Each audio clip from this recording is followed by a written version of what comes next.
Hey everybody, I have this piece of oak that was the other half of the crotch piece that I did, the oak spalted bowl. I did the same method on it as you see as I did the other half with soaking paper towels in Titebond with water. Now, bugs. I may have made a mistake with this one. Well, I don't know if it's necessarily a mistake. I guess it's just because I haven't done this method often. I really don't know what to expect.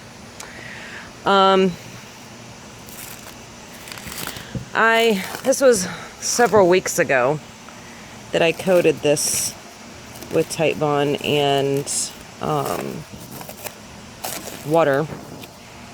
It's been really humid, hot, and then it's like rained for the solid past week here in Florida. Excuse me while I try to hold the camera and take all this off. And I noticed, because it was sitting on the floor right next to my lathe along with that other piece, I noticed it started to get mold. If I can focus. Started to get some mold growing in there, which, I mean, technically it's already molded because it's spalted, but ew, splattered on my face. Don't necessarily think that's the greatest, you know. I mean, it's still damp. I mean, it's still definitely damp. It's not completely dry. So what I'm really trying to do here is see if these cracks, I'm going to lay this down on its back because the lighting might be better. I have to wait until it gets darker out to turn because it's so darn hot. So here is the main, ooh, there's some bugs crawling out of there. Here is the main crotch.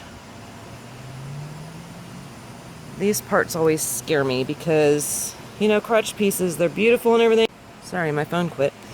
But there's also that chance that, you know, the bark gets captured in between the two branches growing together. So the bark that's existing on the tree sometimes doesn't, you know, it doesn't grow together. It's kind of interesting. I've done cedar crotch pieces and it's like perfect bark in between the two crotch pieces all the way down. So I might soak that in some, I mean, it is Titebond, it is soaked in there. I guess it's just I'm trying to use whatever precaution I possibly can while turning. So I get a little paranoid about stuff flying at my face. Nobody wants to have this flying at their face. So I see that this crack over here is virtually invisible. I can't see it. I'm sure you can't see it on the phone, but there was one. There was clearly a crack. I think it started here from the indentation of the paper towel. I think it started here and it ran all the way down, and there is none anymore. So I think this method works. I mean, this is twice that I've used it. This one definitely longer than the last. Last time I only did this method for 3 days. This is probably, I want to say 2 weeks. I might be underestimating. And you can see the paper towel is still kind of moist. And I just wrapped it in saran wrap. The garbage bag may be better because, you know, you can just tie off the top. And you don't have to, plus saran wrap isn't exactly the cheapest thing to get. So if you just get El Cheapo garbage bags, just tie off the top, throw it in there. So do what you feel is more convenient and works for you, obviously. But like I said, that the last video I did, there was a big crack here too of the spalted oak bowl. It turned out gorgeous. I was so happy. I was just going to throw that wood away because it looked just too dangerous for me. Yeah, says the girl who sands wood barefoot. I don't usually normally do that. That was just one particular situation. Anyways, I don't see any cracks in this, other than, of course, where this bark inclusion from the crotch piece where the tree grew together, and the bark is still in there. So that, you know, I'm impressed, though, that this had a pretty wide gap here, and it's gone. Same with over here. And that was wider opened. Like I said, of course, I always decide to do these things, jump the gun, and don't video it beforehand. So you just have to take my word for it.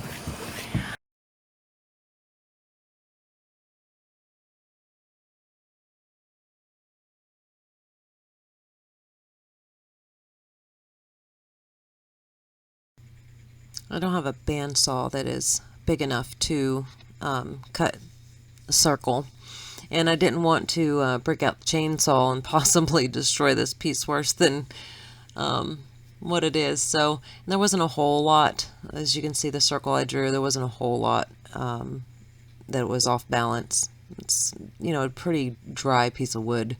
I mean, not completely dry, because obviously we live in Florida, nothing's really dry, but it was dry enough to where there wasn't, you know, it wasn't a crazy offset amount. So that's why I chose not to cut it, because my chainsaw skills are not the best, and I felt that it was better not to.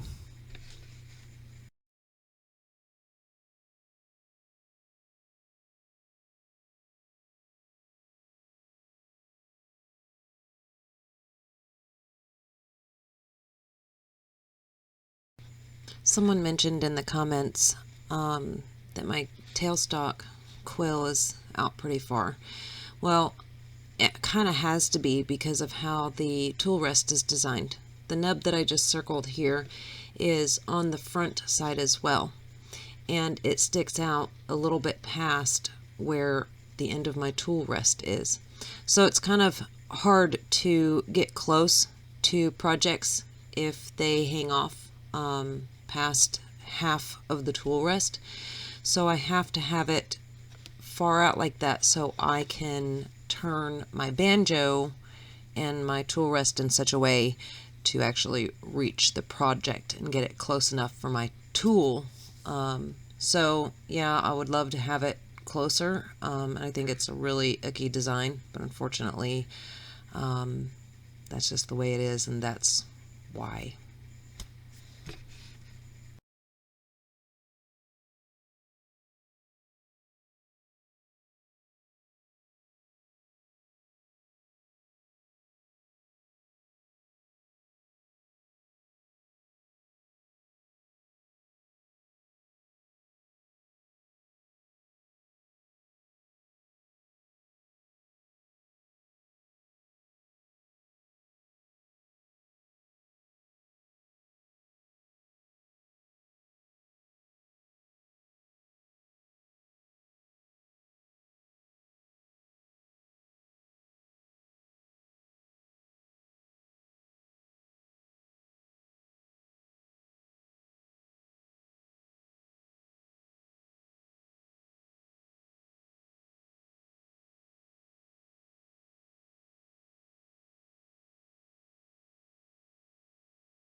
Here I'm drilling out what's left behind from the worms.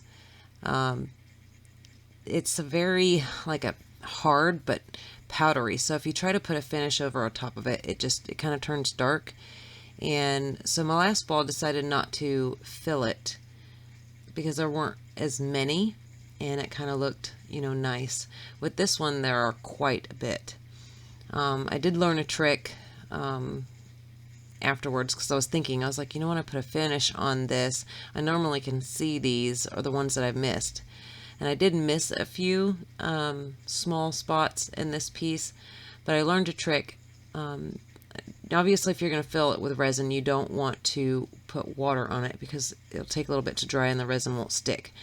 But if you use alcohol or denatured alcohol, that will dry up and those worm areas will become more visible, so you can see them, because they are kind of hard. Some of them, especially with this punky wood, it was hard to kind of tell where they were and where they weren't. So there's a trick for you. Just spray with some denatured alcohol and go over the bowl, and you'll be able to definitely tell the difference between the wood and that worm dust. Here I'm just seeing what color I want to use for the fill for the resin. These are eyeshadows that I purchased at the Dollar Tree. They're color palettes that I got for $1. I think I paid $3 for 21 colors. Just so you know, the mica powders that you purchase for resin is the same thing as what eyeshadow is made of. So you can go to the Dollar Tree and just buy as many colors as you can possibly get your hands on for very little. And for small cracks and fills and things like this, the amounts seem to be just right. If you want more of the same color, just obviously buy more of the color palette. I just used the Harbor Freight 5-minute epoxy, I think it is, and I mixed a few colors in there. I like teals and ocean colors, and I thought that would stand out really nice with this. For this first bit of filling the holes, I made way too much resin. You mix too much resin, regardless to whether it's 5-minute or regular, at least with my experience, and the chemical reaction with the epoxy causes it to set up pretty fast. It heats up a lot quicker the more there is in there. So I shouldn't have mixed so much. Unfortunately, I wasted a pretty good amount. I just eyeballed it, so there was my mistake. There's my glob. Yay. Anyways, that's what will happen if you mix way too much of that 5-minute epoxy at one time, and that's exactly what I had done. So you live and learn. Here I got some painter's tape and just started making little wells, I guess, to help hold the resin in around those curves, because regardless to which way I positioned the bowl, if I put it face down or whatever and tried filling it, that resin would leak out. So I'm just trying to prep ahead of time, which I probably should have done this to begin with. And of course I get in a hurry with some things sometimes, and then I have to botch it a little bit before I start slowing down and preparing for what it is that I'm doing. So this is me preparing for what it is that I'm doing. I'm also taping around the lip that I created for the foot and inside the mortise, because there's a lot of holes in there too, and I needed to create wells so that a way that it just wouldn't run everywhere. So I'm preparing it for whenever I put it face down to fill the bottom half as well. If you have a project where your holes are like on one side or majority in one area, or you're filling one big crack, you can use hot glue and just make a well around that area and build it all up, the hot glue, to the same level or height, and then fill with resin, especially around those rounded curves on the bowl. It makes it a little tough for that resin to want to stay in there. But hot glue comes off really easy, and also helps create a well around the resin so it doesn't roll off your bowl.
I'm not going to bore you with the whole sanding process, but here I started with 80 and worked all the way up to 400 grit, turning in forwards and in reverse.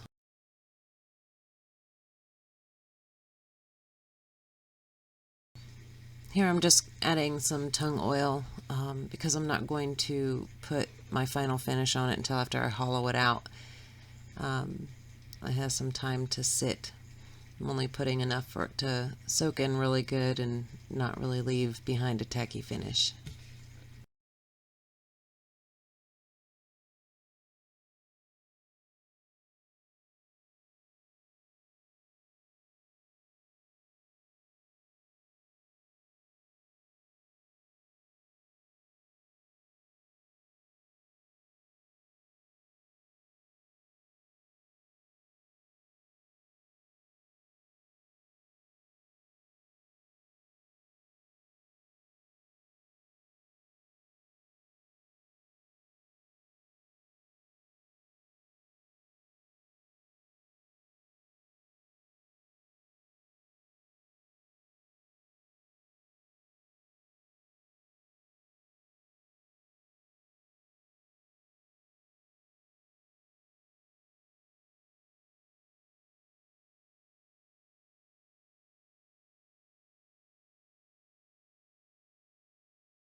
That's where I spray denatured alcohol on the piece so that a way I can see the wormholes better.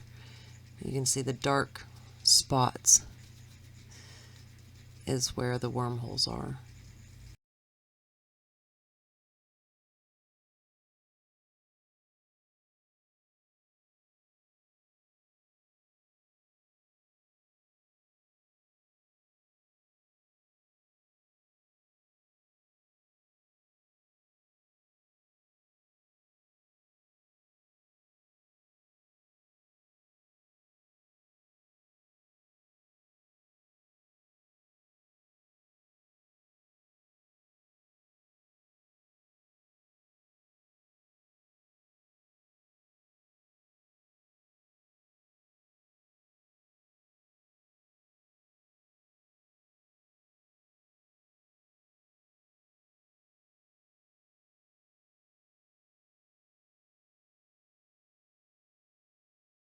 So I skipped showing you all the sanding, but I sanded again from 80 grit all the way to 400. Then I am applying 50/50 lacquer and lacquer thinner as a sanding sealer.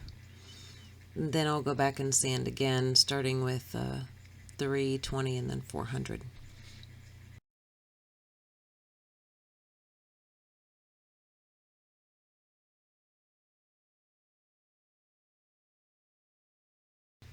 I'm applying my homemade sanding abrasive paste with a scrub brush that you use for dishes. I can't remember what they're called, but I use them. Anyways, and then I'm going to wipe that off really good with a paper towel. While I was buffing off my wax, I realized that my speed dial indicator quit working. So there's that. I guess I'll be contacting Laguna about another issue. Now I'm applying 2 coats of OB Shine Juice to finish it off. I really appreciate everyone who has subscribed to my channel, all of your comments, your wonderful, encouraging words. I thank you so very much. Thank you for your time, and thank you for sharing this journey with me. I pray you all have a wonderful week, and God bless.